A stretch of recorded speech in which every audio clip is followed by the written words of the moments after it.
My name is Allison Parker, and I just turned 32 last month. The Victorian house I inherited from my grandmother meant everything to me, but to my husband Derek, it was just another asset to control.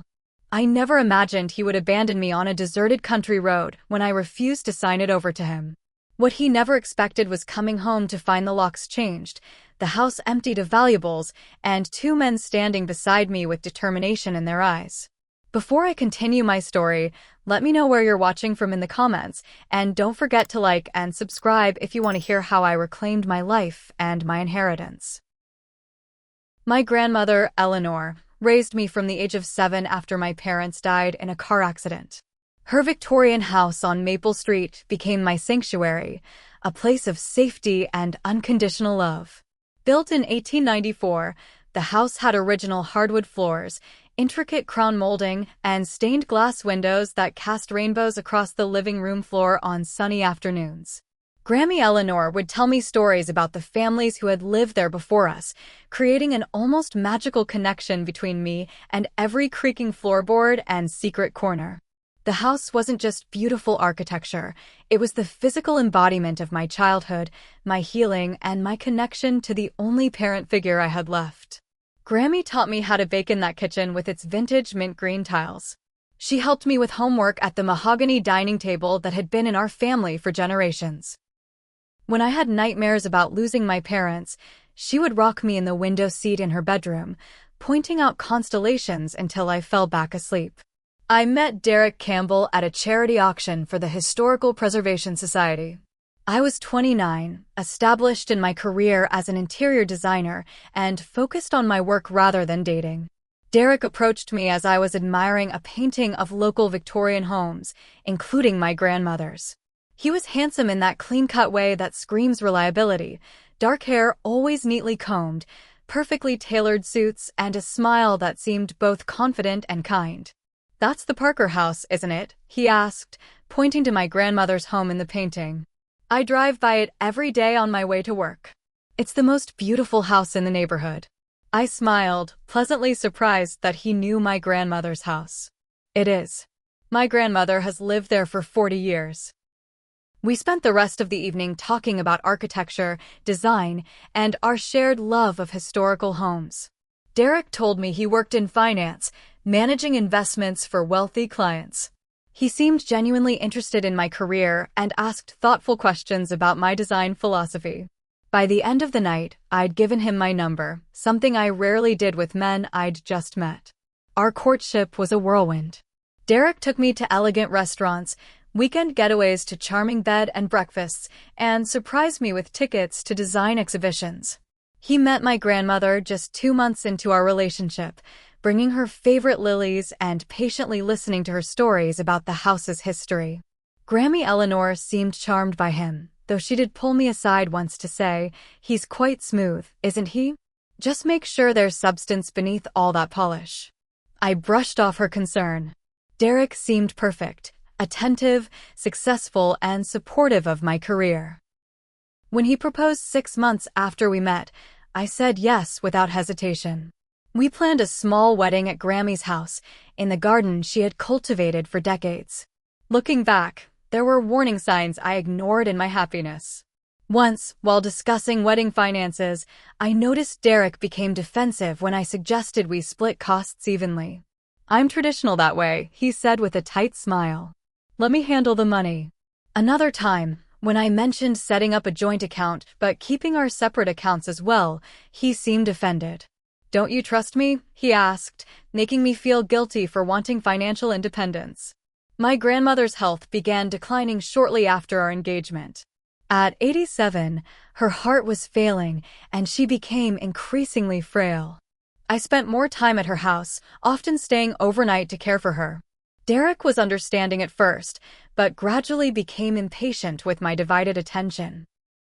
The night Grammy told me she was updating her will to leave me the house, Derek was with me.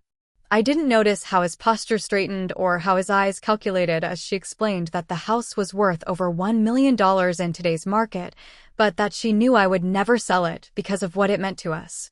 "Of course she won't sell it," Derek said, squeezing my hand. "This house is Allison's heritage. Grammy passed away 2 months before our wedding. We considered postponing, but I decided she would have wanted us to go forward. The ceremony was beautiful but tinged with grief. I wore her pearl necklace and carried white lilies, her favorite. Derek was a rock during the funeral and the difficult days that followed, handling arrangements and supporting me through my grief. I was too emotionally exhausted to notice how carefully he examined the house when we moved in after our honeymoon, or how he began suggesting updates that would increase its value. My career continued to flourish after we married. I specialized in restoring historic homes while preserving their character, and my client list grew steadily. I earned a comfortable income, but Derek always seemed to make little comments about how we could be doing better financially. With your eye and my business sense, we could flip houses instead of just decorating them, he would say, dismissing my passion for preservation as decorating. I maintained my own business account, something that increasingly irritated Derek. We're married now, he would say. What's yours is mine, and what's mine is yours, right? But somehow, that philosophy only seemed to apply to my assets, never to his. The first year of marriage had its adjustment periods, but I was happy overall. I was still grieving Grammy Eleanor, finding comfort in living in her home and continuing her traditions. Derek seemed to be settling in as well, though he often made comments about what we could do if we upgraded to a more modern house. Looking back, I can see now that my husband began changing the moment my grandmother told us about my inheritance. The charming, patient man who had swept me off my feet was gradually being replaced by someone more controlling, more focused on money, and far less supportive of my emotional attachment to my family home. The subtle comments about selling the house became more frequent during our second year of marriage. What started as occasional suggestions turned into weekly conversations about exploring our options. Derek began bringing home real estate listings for modern homes in upscale neighborhoods. Just look at this kitchen, he would say, showing me photos of sterile, all-white modern kitchens that lacked any character or warmth. Think how much easier it would be to cook in a space like this instead of working around that vintage stove. I would remind him that I loved my grandmother's restored 1950s chamber stove, how it was part of what made the house special. It's not just about functionality, Derek. It's about history and character. He would sigh dramatically. Character doesn't pay the bills, Allison. But that was just it. We didn't have bill problems. My design business was doing well, and Derek supposedly had a successful career in finance.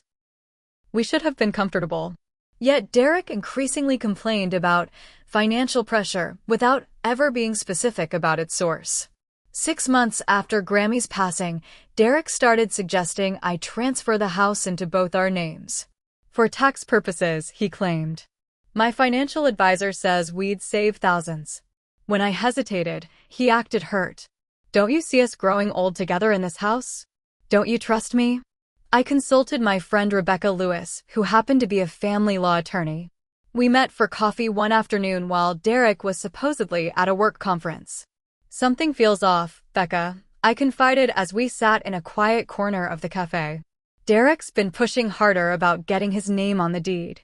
He brought papers home last week for me to sign. Rebecca frowned. Did you read them carefully? Or have another attorney review them? I shook my head. I told him I wanted time to think about it. He seemed really annoyed.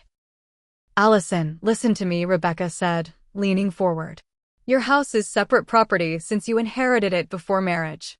If you put his name on the deed, you're effectively giving him half of $1 million asset that was meant just for you. If anything ever happened between you two. We're happy, I protested weakly, but even as I said it, I knew things had been tense lately. Rebecca gave me a knowing look. Just promise me you won't sign anything without having me look it over first. I agreed, not realizing how crucial that promise would become. 2 weeks later, I discovered the first credit card statement. Derek had apparently opened a card in his name, but had been using it extensively. Expensive dinners I knew nothing about, hotel charges in the city where we lived, and withdrawals at ATMs near casinos.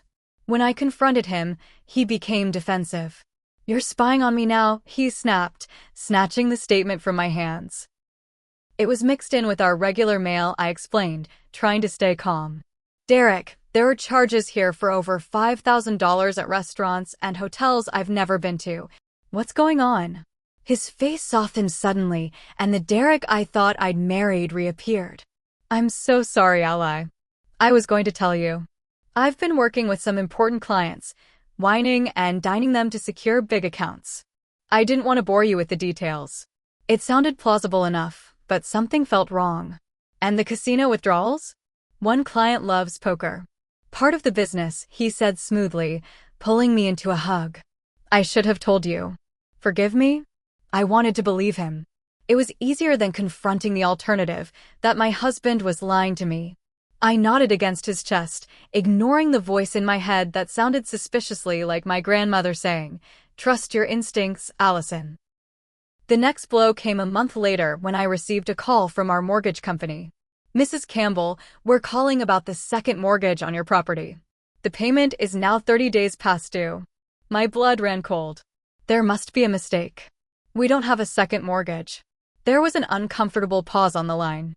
"Ma'am, we have documentation here signed by both you and your husband 2 months ago for a home equity line of credit for $150,000.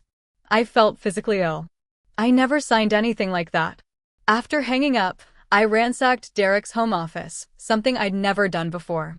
Hidden in his desk drawer, I found documents for the home equity line with what appeared to be my signature, forged, but convincingly so. I also found gambling receipts, notices for overdue payments, and letters from creditors that painted a disturbing picture of Derek's secret financial life. When Derek came home that evening, I was waiting with the evidence spread across the dining table. His face went through a rapid series of expressions: surprise, anger, calculation, and, finally, a strange calm. "You had no right to go through my private things," he said coldly. "And you had no right to forge my signature and take out loans against my house," I countered, my voice shaking with anger. "What happened to the money, Derek?" He paced the room, running his hands through his hair. "I made some bad investments. Then I tried to recover the losses, but things got worse. I was going to fix it before you ever found out." "By gambling?" "By stealing from me." I was shouting now, months of suspicion finally confirmed. "It's not stealing when you're married," he yelled back. "That house should be equally mine by now. If you weren't so stubbornly sentimental about it, we could have sold it and invested in something that would actually build our future." His words hit me like physical blows. This man, who had once charmed me with his appreciation for my grandmother's house, who had seemed to understand its importance, had been plotting to take it from me all along.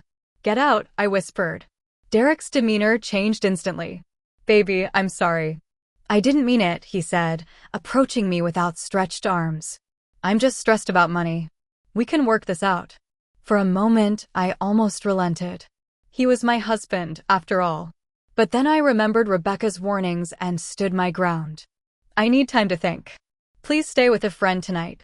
Surprisingly, he agreed, packing an overnight bag with exaggerated sighs and wounded looks. After he left, I called Rebecca in tears, explaining everything I discovered. "Change the locks tomorrow," she advised firmly. "And meet me at my office first thing in the morning. We need to protect you and your assets immediately." That night, alone in my grandmother's house, I slept fitfully, haunted by memories of Derek's charm giving way to manipulation. I woke to dozens of text messages, alternating between apologies and subtle threats about what would happen if I didn't make the right decision about our future. The next morning, as promised, I met with Rebecca, who outlined a plan to protect my inheritance and begin untangling my finances from Derek's. I also spoke with my bank, freezing joint accounts and securing my business assets. When I returned home, Derek was waiting, his contrite act already wearing thin. "This is ridiculous, Allison. We need to talk about this like adults." I stood firm. "I agree. And as adults, we need to acknowledge that you forged my signature, took out loans without my knowledge, and have been lying about gambling problems." His face darkened. "If you're going to be like this, maybe we should consider whether this marriage is working." "Maybe we should," I replied, surprising myself with my calmness. For the next few weeks, we engaged in a cold war in the house. Derek alternated between love bombing me with gifts and affection, and making thinly veiled threats about what would happen if I didn't help with his temporary financial situation. He promised to attend gambling addiction meetings, but always had excuses when the time came. He claimed he would seek financial counseling, but never made appointments. Then came his new strategy, insisting we needed to visit his parents in Maine, a 14-hour drive away. They can help us work through this, he insisted. They've been married 40 years and have weathered worse storms. I was skeptical but agreed, hoping that getting away might provide clarity. I had no idea that the trip would become the breaking point that would finally open my eyes to who Derek truly was and what I needed to do to protect myself. The morning of our road trip dawned clear and crisp. October in New England meant the trees were ablaze with color, which would have made for a beautiful drive under different circumstances. Instead, tension hung in the car like a heavy fog as Derek loaded our luggage into the trunk of his Audi. "My parents are excited to see us," Derek said as we pulled away from the house.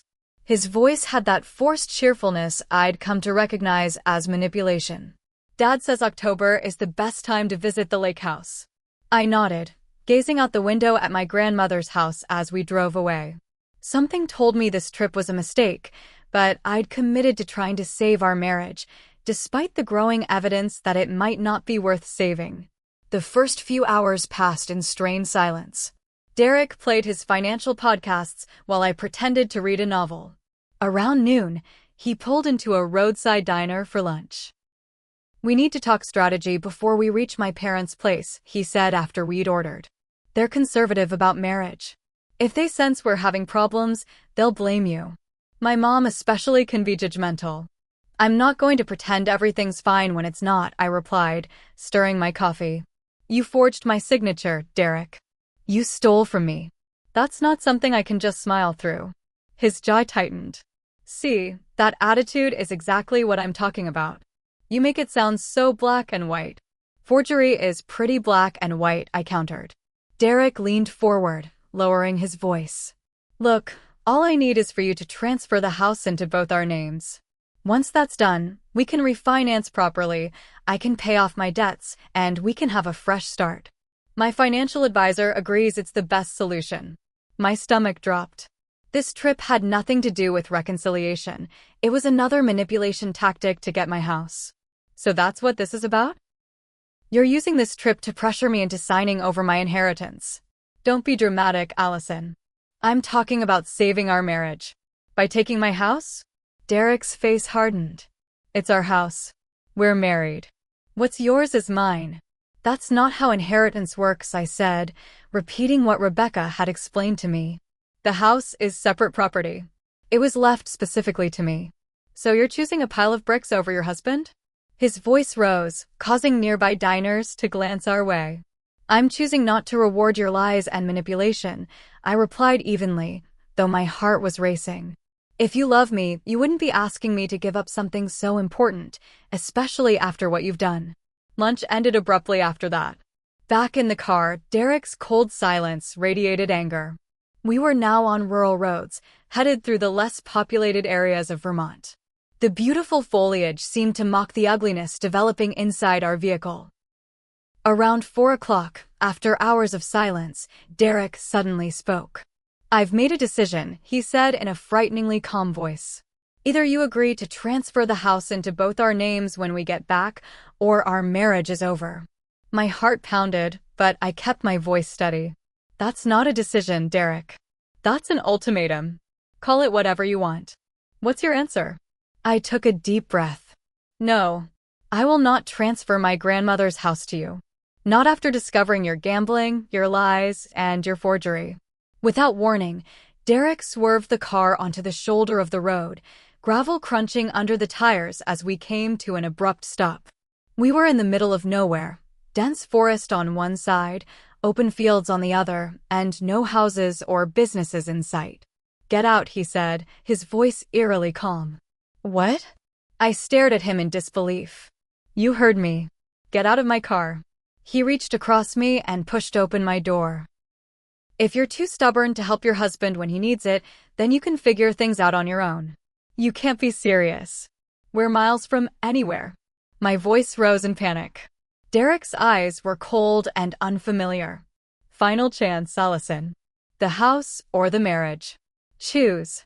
In that moment, I saw with perfect clarity what my grandmother had tried to warn me about, the lack of substance beneath Derek's polished exterior. This man would take everything I had and still want more. He would never be satisfied. Never, I said firmly. I choose never to let you take what's mine. Then we're done, he snarled, reaching across me to unbuckle my seatbelt. Get out. Shocked but refusing to show fear, I grabbed my purse and stepped out onto the gravel shoulder. Before I could say another word, Derek sped away, leaving me in a cloud of dust on a deserted country road. The reality of my situation hit me as his taillights disappeared around a curve. I was alone on an unfamiliar road in rural Vermont, with no idea how far the nearest town might be. My cell phone showed only one bar of reception. The afternoon was fading, and October nights got cold quickly in New England. Panic threatened to overwhelm me as I stood there, the occasional car speeding past without slowing. I had about 40% battery on my phone and no charger. It was in my suitcase in the trunk of Derek's car. I started walking in the direction we had been heading, reasoning that we must have been approaching some kind of town or service station eventually. After about 20 minutes of walking, I tried calling Derek. No answer. I left a voicemail that started angry, but ended with a plea for him to come back, hating the weakness in my voice, but feeling increasingly desperate as the sun dipped lower. He didn't call back. As twilight approached, bringing with it a bone-chilling dampness, I found myself fighting back tears of fear and humiliation. This was the man I had married, the man I had planned to spend my life with, and he had abandoned me on the side of the road like unwanted baggage because I wouldn't give him my inheritance. With trembling fingers, I called Rebecca. The call dropped twice before finally connecting, her voice breaking up as I explained my situation. You're where? Her voice faded in and out. Allison, can barely hear you. Vermont. Derek left me on the side of the road. I nearly shouted, hoping the connection would hold. I don't know exactly where I am. Share, location, app, she managed to say before the call dropped again. I quickly opened my map app and shared my location with Rebecca, praying she had received it before the connection failed. As darkness fell completely, I continued walking, using my phone's flashlight sparingly to conserve battery. Every rustle in the woods beside the road made me jump. After what seemed like hours, but was probably only 45 minutes, my phone rang. It was Rebecca. Allison. Thank God. I got your location. There's a diner about 2 miles ahead of you. I've called them and they're expecting you. I've arranged for a rideshare driver to pick you up there and bring you home. Relief flooded through me. Rebecca, thank you. I don't know what I would do without you. Just get to the diner safely. We'll figure everything else out after that. I picked up my pace, the promise of safety and warmth giving me renewed energy. Sure enough, after another 30 minutes of walking, I saw the neon lights of a roadside diner glowing in the distance. Inside, a sympathetic waitress named Doris sat me in a booth, brought me hot coffee, and told me my ride would arrive in about an hour. Your friend said to tell you she's handling everything, Doris said, squeezing my shoulder. You just sit tight, honey. As I warmed my hands around the coffee mug, the gravity of what had happened began to sink in. My husband had abandoned me on a deserted road because I wouldn't give him my house. The realization was both devastating and clarifying. There was no saving this marriage. There was only saving myself. The rideshare driver, a retired gentleman named Frank, arrived just after 9 p.m. Rebecca had arranged everything, even paying for the 4-hour drive back to my home in Massachusetts. Your friend said you had some car trouble, Frank said as we pulled away from the diner. Rough luck, being stranded out here. I nodded, not willing to share the humiliating truth with a stranger. Yes, very lucky she could arrange this ride. As we drove through the darkness, I stared out the window, barely seeing the occasional lights of passing towns. My mind was replaying moments from my relationship with Derek, seeing them with new clarity. I remembered how he'd insisted on a joint bank account right after we married, but conveniently forgot to transfer his own separate accounts. How he discouraged me from taking on certain design clients because they didn't have the right budget when really they were strong, independent women he couldn't charm. How he'd gradually isolated me from friends like Rebecca, calling them negative influences when they questioned his decisions. Most of all, I remembered my grandmother's hesitation about him. "Just make sure there's substance beneath all that polish," she'd said. Grammy Eleanor had seen what I was too infatuated to notice, that Derek's charm was a veneer covering something hollow and grasping. Frank kindly stopped at a convenience store so I could buy a phone charger, allowing me to preserve my lifeline to Rebecca. As my phone regained power, notifications flooded in. 6 missed calls from Derek. A dozen text messages ranging from angry, "You're overreacting as usual," to falsely concerned, "Where are you?" "I'm worried," to manipulative, "I've called the police to report you missing." I texted Rebecca, got multiple messages from Derek. "What should I do?" She responded immediately, "Don't reply to anything." I've been in contact with my colleague James Matthews, who specializes in divorce cases involving financial abuse. He's meeting us at your house tomorrow morning. For tonight, I've arranged security. Security. Trust me. Just text when you're about an hour away. As we approached the final stretch of highway toward my town, I realized I felt something unexpected amid the hurt and fear. Relief. The mask had finally dropped completely. There was no more pretending, no more benefit of the doubt, no more second chances. Derek had shown me exactly who he was, and I believed him. I texted Rebecca as instructed when we were an hour away. By the time Frank pulled into my driveway just after 1 in the morning, I was emotionally and physically exhausted. The porch light was on, and to my surprise, Rebecca was waiting on the front steps, along with 2 men I didn't recognize. "Allison." Rebecca rushed forward to embrace me. "Thank God you're okay. Who are they?" I whispered, glancing at the men. "Michael Torres is a private investigator who works with James on divorce cases," she explained quietly. "And that's James's brother Kevin. He owns a security company. They're here to help." After thanking and tipping Frank generously for the long drive, I followed Rebecca and the men into my home. The house felt different somehow, still mine, but tainted by Derek's betrayal. "We need to talk about what happens next," Rebecca said, leading me to the kitchen. "Derek has been calling me too, trying to find out where you are. He's spinning quite a story about how you had some kind of breakdown and ran off into the woods. He abandoned me on the side of the road." I protested. Michael, the investigator, spoke up. "Mrs. Campbell, we believe you. And we're going to help you prove what's been happening." Over cups of tea, they outlined what they had already discovered about Derek. Michael had run a preliminary background check and found concerning information. "Your husband has a gambling problem that goes back years," Michael explained. "He's had tax liens, defaulted on loans, and has been sued twice by former business partners. He's also been hiding his true financial situation from you. The investment firm he claimed to work for let him go 6 months ago." I felt physically ill. 6 months? But he leaves for work every day. Where has he been going? Michael and Rebecca exchanged glances. "We have reason to believe he's been meeting with another woman," Michael said gently. "A widow with substantial assets." The betrayal cut deep, but strangely, it wasn't the infidelity that hurt most. It was the confirmation that everything had been a lie. Our entire relationship had been built on Derek's calculation of what he could extract from me. "What do I do now?" I asked, my voice small. James Matthews, the divorce attorney, leaned forward. "First, we protect you and your assets. Tonight, Kevin's team has already changed your locks and installed basic security. Tomorrow, we secure your finances, file emergency orders to protect your property, and begin divorce proceedings." "Derek will be furious," I whispered. "That's why we're here," Kevin said confidently. "My team will make sure you're safe." That night, I slept in my grandmother's room rather than the master bedroom I had shared with Derek. Rebecca stayed in the guest room, and Kevin's security team maintained a presence outside. Despite everything, I felt safer than I had in months.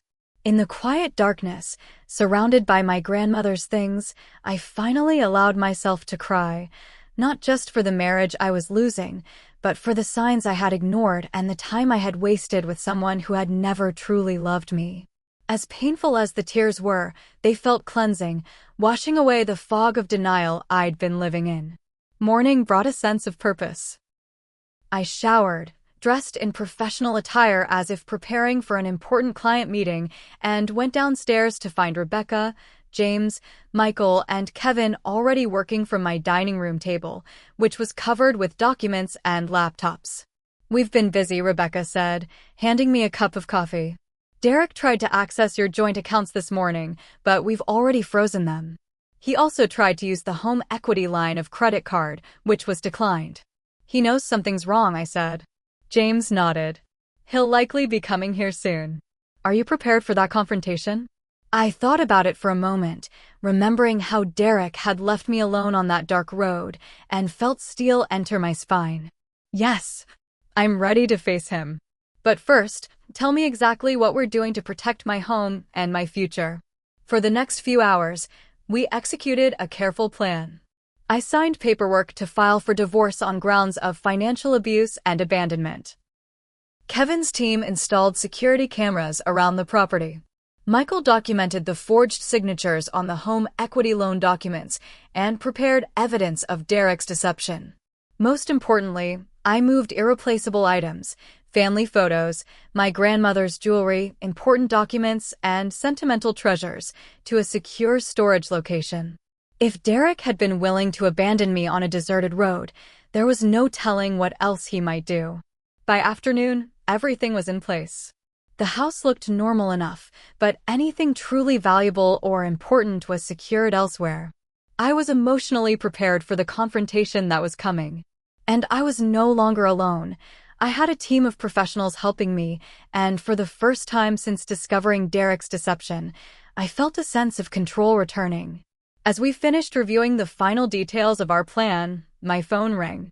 It was Derek. I looked at Rebecca, who nodded encouragingly. "Put it on speaker," James advised. "Remember what we discussed?" I answered with a calm I didn't entirely feel. "Hello, Derek. Allison. Where the hell are you?" "I've been worried sick." His voice oozed false concern. "I'm at home, Derek. Where I was eventually able to get to after you abandoned me on the side of the road in Vermont." There was a pause. "You're completely twisting what happened. You got out of the car during an argument. I went looking for you." The blatant lie strengthened my resolve. "We both know that's not true. When are you coming home, Derek?" Another pause. "I'm about an hour away. We need to talk about this like adults, Allison. You've been making some very concerning decisions lately." "Yes, we do need to talk. I'll see you when you get here." I hung up before he could respond. Rebecca squeezed my hand. "You did great. Now we finish preparing." As we waited for Derek's return, I found myself walking through my grandmother's house, touching the banister she had polished for decades, looking at the walls where she had hung family photos, standing in the kitchen where she had taught me to bake. This house wasn't just valuable real estate, it was the physical embodiment of her love for me, and I would not let Derek take it from me. "She would be proud of you," Rebecca said, finding me in the kitchen. "Standing up for yourself like this." I nodded, feeling Grammy Eleanor's presence around me, giving me strength. "I think she's been trying to warn me about him from beyond the grave. I just wasn't listening." "Well," Rebecca said with a small smile, "you're listening now. And Derek's about to discover exactly what happens when he messes with Eleanor Parker's granddaughter." The next hour was a flurry of final preparations. Kevin and his security colleague Marco positioned themselves discreetly, Marco near the front door inside the house and Kevin in the kitchen with access to the security camera feeds on his tablet. Michael and James set up in the dining room with documents ready, while Rebecca stayed by my side in the living room. "Remember," James advised, "don't volunteer information about what we've discovered. Let him talk. People like Derek often reveal more than they intend to when they're angry." I nodded, my hands only slightly trembling as I arranged myself on the sofa, the same spot where I had once sat cuddled against Derek watching old movies. That felt like a lifetime ago. Michael approached with a small device. This is a voice recorder. Vermont is a one-party consent state for recordings, and he abandoned you there, so we're covering that base legally. Massachusetts requires two-party consent, so once he enters the house, we'll inform him he's being recorded.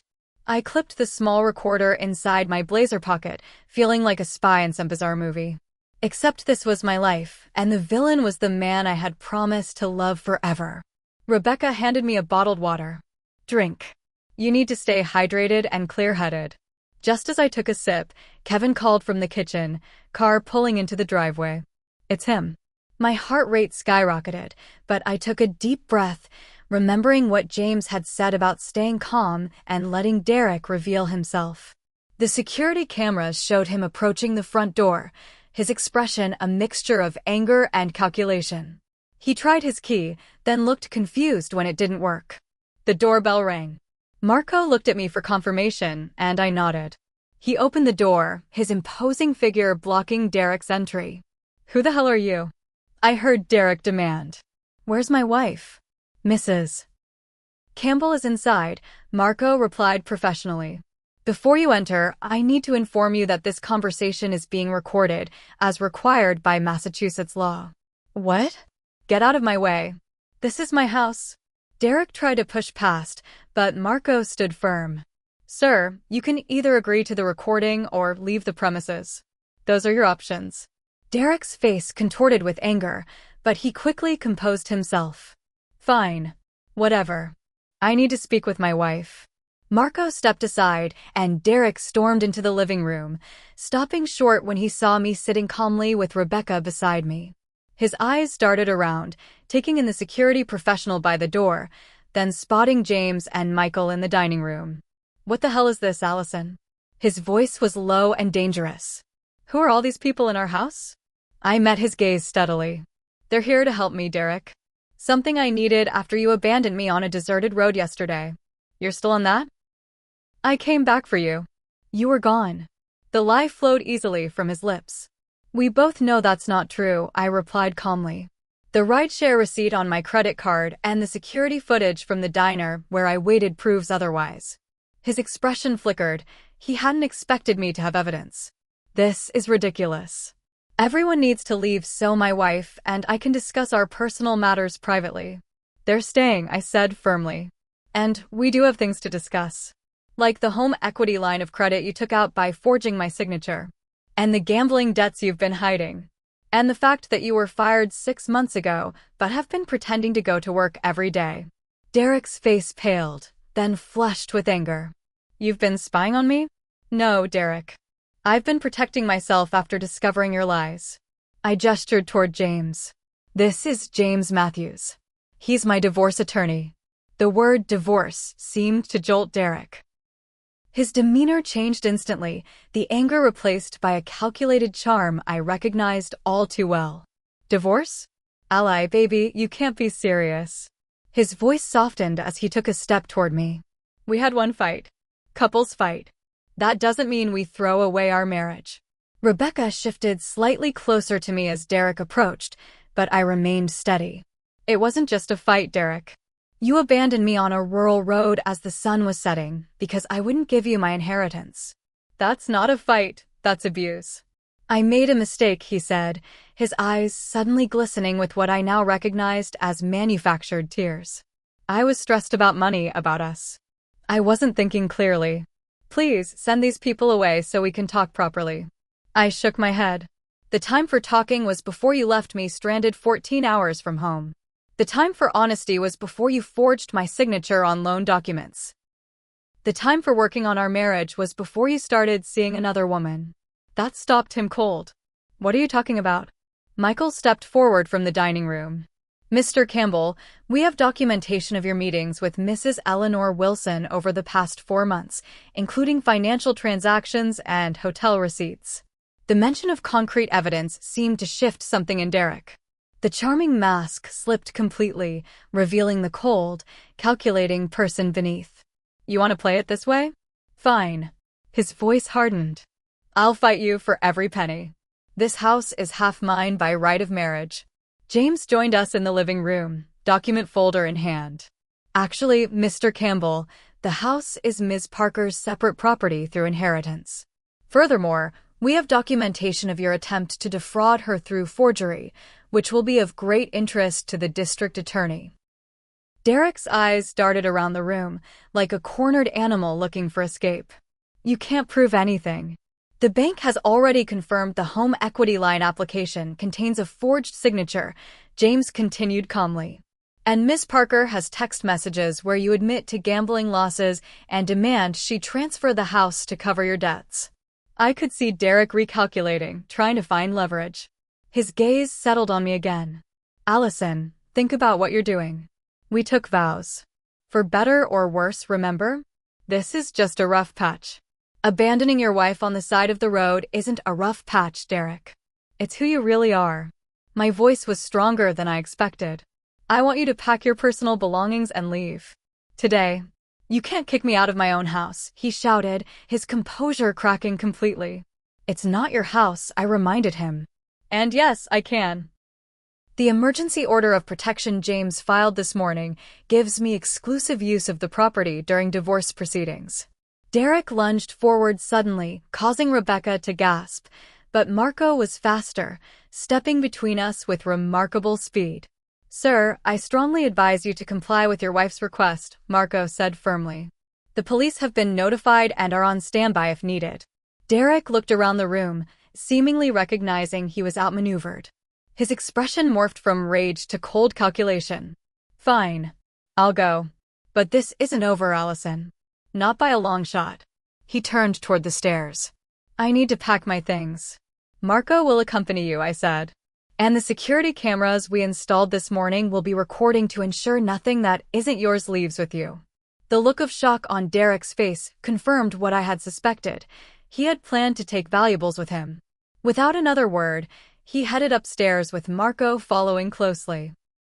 The next hour was tense as Derek packed under supervision, occasionally shouting down accusations or trying to claim items that had been in my family for generations. When he finally emerged with 2 suitcases, his cold stare sent chills down my spine. You'll regret this, he said quietly as he reached the door. Nobody makes a fool of me. You did that all on your own, I replied, standing tall among my supporters. Goodbye, Derek. As the door closed behind him, I felt a complex wave of emotions, relief, fear, sadness, and most surprisingly, a profound sense of freedom. Rebecca hugged me tightly as I watched through the window while Derek loaded his suitcases into his car and drove away. It's not over, I said, turning to the team that had helped me stand up to my husband. He'll try to fight back. He will, James agreed. But we're prepared. The documentation of financial abuse, abandonment, and forgery gives us a strong case. And with Kevin's security team in place, you'll be physically safe while we handle the legal battle. I surveyed the room, these people who had rallied around me in my darkest moment, helping me reclaim my home and my dignity. Thank you all. I don't know how I'll ever repay you. By living your best life, Rebecca said simply. That's how you win.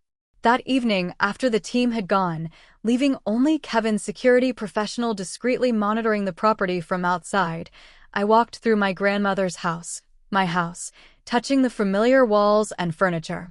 For the first time since discovering Derek's betrayal, I felt like I could breathe freely. The path ahead would be difficult, but I was no longer walking it alone or in the dark. I curled up in the window seat in what had been my grandmother's bedroom, looking out at the stars just as we used to do together when I was a child seeking comfort from nightmares. I think I finally understand what you were trying to tell me, Grammy, I whispered to the night sky. But I'm listening now. And I'm going to be okay. The following morning dawned with a clarity I hadn't felt in months. Despite the emotional exhaustion, I'd slept better than I had since discovering Derek's deception. There was something powerfully restorative about finally facing the truth and taking action. Rebecca arrived early with coffee and pastries from my favorite bakery. How are you feeling? She asked as we sat in the kitchen. Like I've woken up from a long, confusing dream, I admitted. Scared about what comes next, but relieved that the pretending is over. We were reviewing the day's agenda when my phone rang. Derek's parents. I showed Rebecca the screen. You don't have to answer, she said. I should. They deserve to know what's happening, even if they only hear Derek's version otherwise. The conversation was brief and painful. Derek had already contacted them, painting himself as the victim of my sudden mental breakdown and irrational behavior. They expressed concern about my condition and suggested I seek professional help. I calmly explained that Derek had abandoned me on a deserted road and that we were divorcing due to his financial deception, then wished them well and ended the call. That went about as expected, I sighed, putting down the phone. Family often chooses to believe what's comfortable rather than what's true, Rebecca observed. Don't let it get to you. By mid-morning, James and Michael had arrived with updates. The emergency protection order had been officially served to Derek, bank records had been subpoenaed, and initial divorce papers were being processed. We were discussing next steps when Kevin's security alert system chimed. Derek's car just turned onto your street, Kevin announced, checking his tablet. And he's not alone. The security feed showed Derek's Audi pulling up to the curb, followed by a sleek black Mercedes. Derek emerged from his car, accompanied by an older man in an expensive suit carrying a briefcase. That's Victor Reynolds, James said, frowning at the screen. High-priced divorce attorney known for aggressive tactics. I've faced him in court before. My stomach tightened with anxiety. What does this mean? It means Derek is gearing up for a fight, James replied. But we expected that. We're prepared. The doorbell rang and once again, Marco answered while we gathered in the living room. I straightened my shoulders and took a deep breath as Derek and his attorney entered. Mrs. Campbell, Victor Reynolds began without preamble, I'm representing your husband in this unfortunate matter. We're here to discuss a swift resolution that can spare everyone a prolonged legal battle. Mr. Matthews is representing me, I replied, gesturing to James. Any discussions should include him. Reynolds nodded curtly to James. Counselor. I believe we can sort this out today if your client is reasonable. Derek stood slightly behind his attorney, his expression a practiced mask of concern, but I could see the anger simmering beneath. Please state your proposal, James said professionally. Reynolds opened his briefcase and removed a document. We're prepared to offer Mrs. Campbell a generous settlement. Mr. Campbell will relinquish any claim to future earnings from her design business, and in exchange, the house will be sold with proceeds split equally, as is appropriate for marital property. I felt a surge of indignation, but James placed a calming hand on my arm. The house is separate property through inheritance, as you well know, James replied evenly. Furthermore, Mr. Campbell attempted to defraud my client by forging her signature on loan documents. We have submitted evidence of this to the district attorney's office. Derek stepped forward, his composure slipping. Allison, this is insane. You're going to drag us through a public legal battle because of one fight? Think about what you're doing. I am thinking, I said, meeting his gaze steadily. I'm thinking about how you abandoned me on a deserted road. I'm thinking about how you forged my signature to steal from me. I'm thinking about how you've been lying about your job for 6 months while gambling away our savings. Reynolds looked sharply at Derek, clearly hearing some of these details for the first time. I continued, my voice growing stronger. I'm also thinking about Eleanor Wilson, the widow you've been seeing behind my back. The one you were trying to manipulate financially, just like you did with me. Derek's face flushed with anger. You don't know what you're talking about. Michael stepped forward, tablet in hand. Actually, we have documentation of your meetings with Mrs. Wilson, including hotel receipts and financial transactions. Would you like to see them? Reynolds placed a restraining hand on Derek's arm as he took in this new information. Perhaps we should discuss this privately, Mr. Campbell. There's nothing to discuss, Derek snapped, shaking off his attorney's hand. This is my house too, and I'm not leaving without what's mine. The only things that are yours are your personal belongings, I said firmly. Which you collected yesterday. Derek's eyes darted around the room, and for the first time, he seemed to notice that certain items were missing. Valuable artwork, antiques, and electronics had been moved to secure storage. Where's everything? He demanded. What have you done with our things? I've secured my property, I replied calmly. Everything that belongs to you was available for you to take yesterday. Derek took a threatening step toward me. You think you're so clever, don't you? You think you can humiliate me and get away with it. Marco moved swiftly to intercept him, and Kevin appeared from the kitchen doorway, creating a protective barrier between Derek and me. Mr. Campbell, James said sharply, I suggest you control yourself. Any threatening behavior will be documented and added to our filing for the restraining order. Reynolds placed a firm hand on Derek's shoulder. Derek, that's enough. This isn't helping our case. He turned to James. Clearly, we need to reassess our position. We'll be in touch through proper channels. You bitch, Derek hissed as his attorney tried to guide him toward the door. You think you've won? This is just beginning. I'll make sure you have nothing when this is over.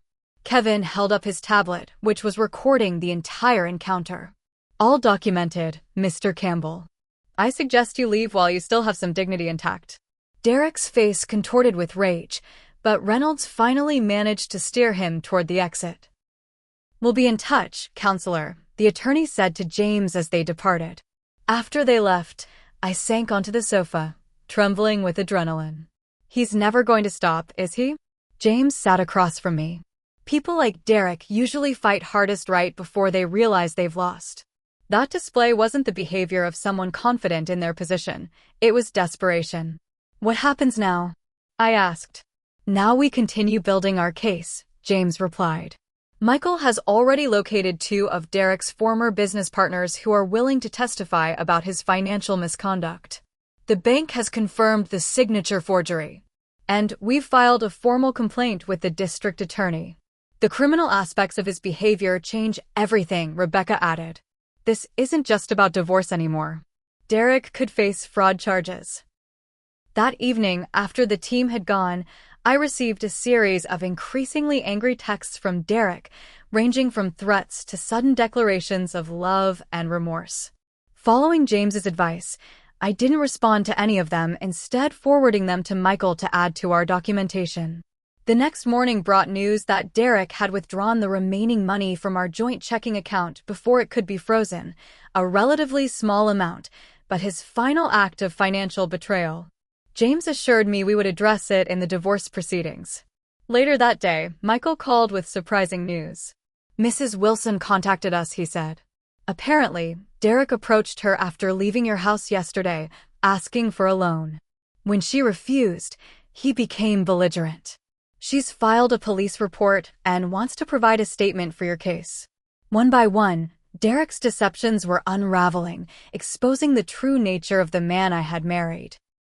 The charming, supportive partner had been a carefully constructed facade hiding a manipulative, financially abusive gambler who saw me not as a wife to love, but as an asset to exploit. A week after Derek's confrontational visit, we received notice that he had violated the protection order by attempting to enter the house late at night. The security system had captured him trying his old key, then testing windows around the back of the house before leaving when the security lights activated. The footage was submitted to the police and added to our growing file. 2 days later, James called with the news that the district attorney had decided to pursue charges against Derek for forgery and fraud related to the home equity loan. This changes the dynamic of the divorce significantly, James explained. Reynolds has already reached out about a settlement. What kind of settlement? I asked cautiously. One that acknowledges the house as your separate property, divides the marital assets fairly, and includes Derek's agreement to seek financial counseling and gambling addiction treatment. Why would he agree to that? Because the alternative is fighting a losing battle in divorce court while simultaneously facing criminal charges, James explained. Reynolds is a better attorney than I gave him credit for. He's helping Derek see reality. After consulting with my legal team, I agreed to consider the settlement offer, with specific modifications to protect my interests. The following weeks were a blur of legal negotiations, document signings, and emotional processing. 3 months after that terrible day when Derek abandoned me on the side of the road, our divorce was finalized. He accepted a plea deal on the forgery charges that included probation, restitution, and mandatory counseling. The home equity loan was invalidated due to the forgery, removing that financial burden from my shoulders. Most importantly, my grandmother's house remained mine, free from Derek's claims and manipulation. As I signed the final divorce papers in James's office, I felt a complicated mixture of grief for what I had lost and relief for what I had escaped. "It's officially over," James said, collecting the signed documents. "You should be proud of yourself, Allison. Many people wouldn't have had the courage to stand up for themselves the way you did." I thought about the frightened woman standing alone on that rural Vermont road just a few months earlier, and how far I had come since then. "I had help," I said, smiling at James, Rebecca, and Michael. "I couldn't have done it without all of you." "You had the hardest part," Rebecca countered. "You had to recognize the truth and choose to value yourself enough to fight for what was yours. That's all you." As I drove home, to my home, I felt the weight of the past year finally beginning to lift. The house that Derek had tried to take from me stood waiting, not just as valuable real estate, but as the embodiment of my grandmother's love and my own reclaimed strength. 6 months after my divorce was finalized, spring arrived with a symbolic freshness. I stood in my grandmother's garden, my garden now, planting the lilies she had always loved. The soil felt cool and alive between my fingers as I nestled each bulb into its new home, a physical manifestation of the rebuilding I had been doing in my own life. The house had undergone a transformation, though not the kind Derek had always pushed for. Instead of gutting its historical character for modern sterility, I had restored what needed attention while preserving its soul. The vintage kitchen remained, though the plumbing and electrical systems had been updated.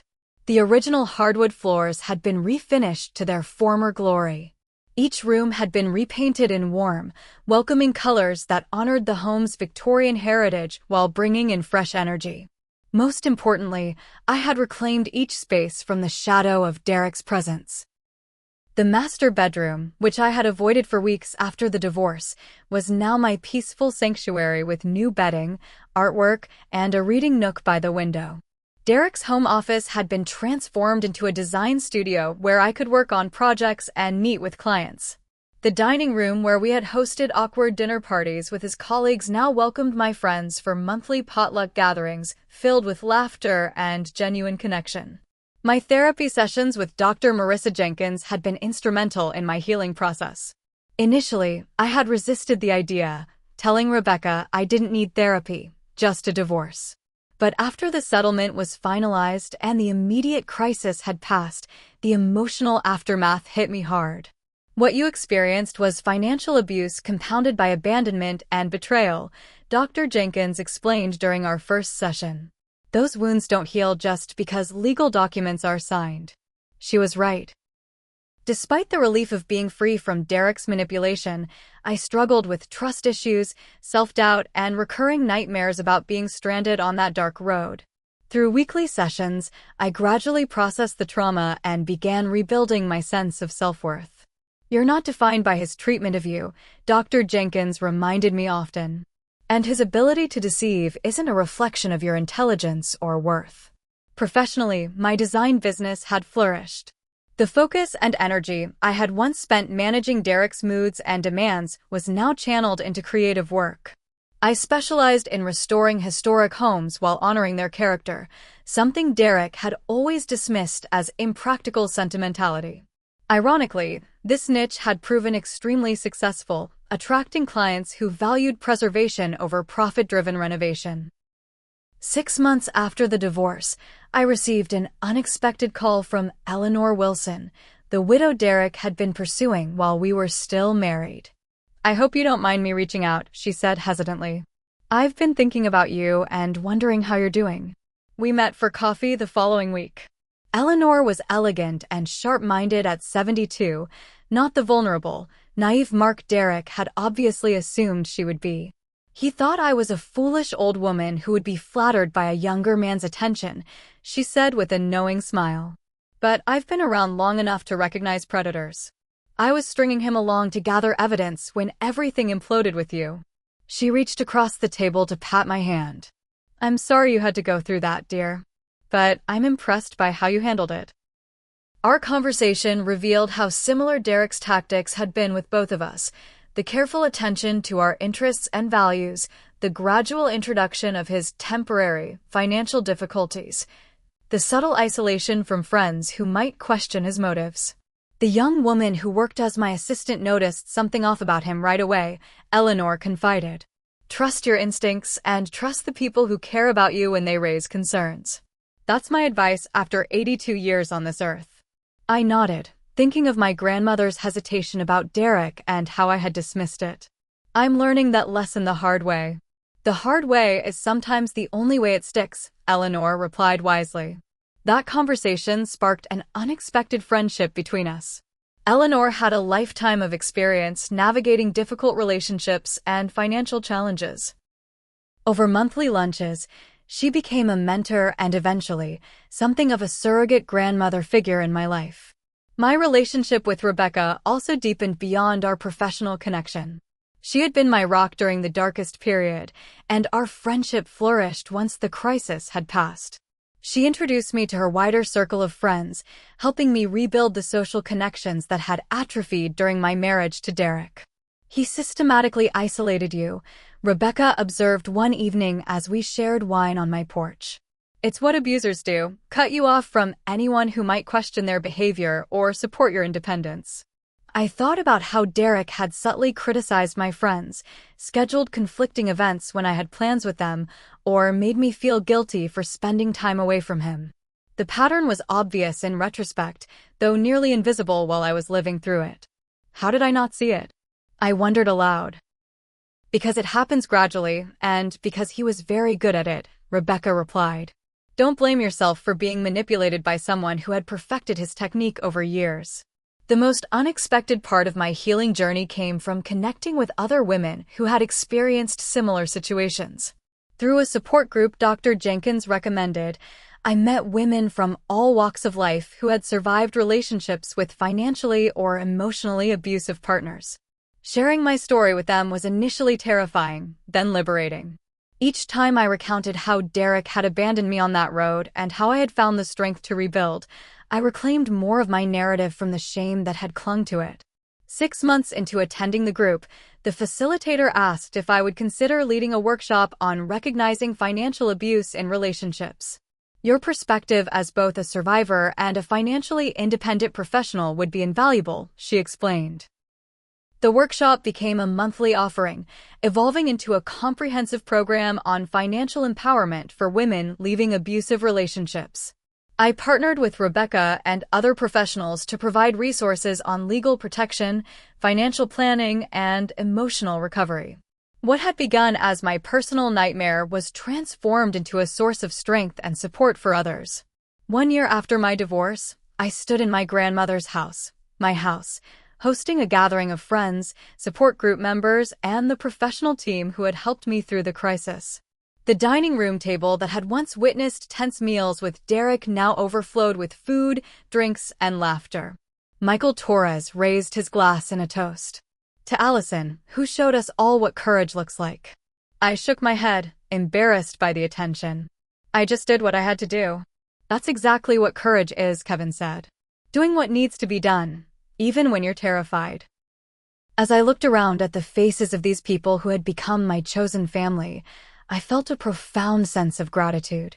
The road that had led me here had been painful, but the destination was worth the journey. Later that evening, as the gathering wound down, I found myself in the garden with Rebecca, watching fireflies dance among the flowers my grandmother had planted decades ago. Do you ever wonder where he is now? Rebecca asked cautiously. I considered the question. Sometimes. I heard through James that he moved to Florida and is working in real estate. But honestly, it doesn't matter anymore.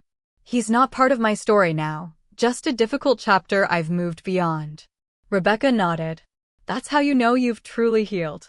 The healing hadn't been linear. There were still days when a sudden memory would trigger anxiety or doubt. Occasional nightmares about being abandoned still disrupted my sleep. Trust didn't come easily, especially in the few dating attempts I'd made since the divorce. But those moments no longer define me. They were echoes of a past that grew fainter with each passing day, replaced by the stronger rhythms of my reclaimed life. What I had learned through this journey was that true strength isn't about never falling or never being deceived. It's about what you do afterward. It's about recognizing that your value isn't diminished by someone else's inability to see it. It's about rebuilding, not just your external circumstances, but your internal sense of worth. My grandmother had tried to tell me this in her gentle way, and now I understood it in my bones. The house she left me wasn't just a physical structure. It was a testament to resilience, to creating beauty from what remains after loss, to honoring what matters beyond material value. As summer faded into fall, I often sat in my grandmother's favorite spot on the porch, watching the neighborhood change with the seasons. The same view she had enjoyed for decades now brought me a sense of continuity and peace. Sometimes I imagined her sitting beside me, nodding with approval at how I had protected what she had entrusted to me. "I get it now, Grammy," I would whisper to the evening air. It was never just about the house. It was about knowing my own worth and standing firm in it. And in those quiet moments, I could almost hear her voice in the rustling leaves, that, "My dear, is the inheritance that truly matters." What about you? Have you ever had to stand up for yourself against someone who tried to take what was rightfully yours? Or have you recognized warning signs in a relationship that others missed? Share your experiences in the comments below. And if this story resonated with you, please like, subscribe, and share it with someone who might need to hear it. Thank you for listening, and remember, sometimes the hardest roads lead us exactly where we need to be.